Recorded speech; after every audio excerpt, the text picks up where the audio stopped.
Meaning of delayering. Delayering. Delayering. Delayering.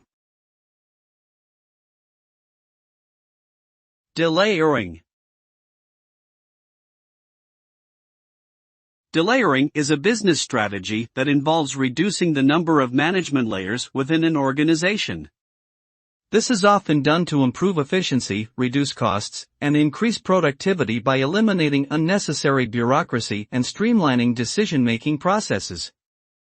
The result of delayering is typically a flatter organizational structure with fewer levels of management, which can lead to greater agility, faster responsiveness to changes in the market, and improved employee morale and job satisfaction.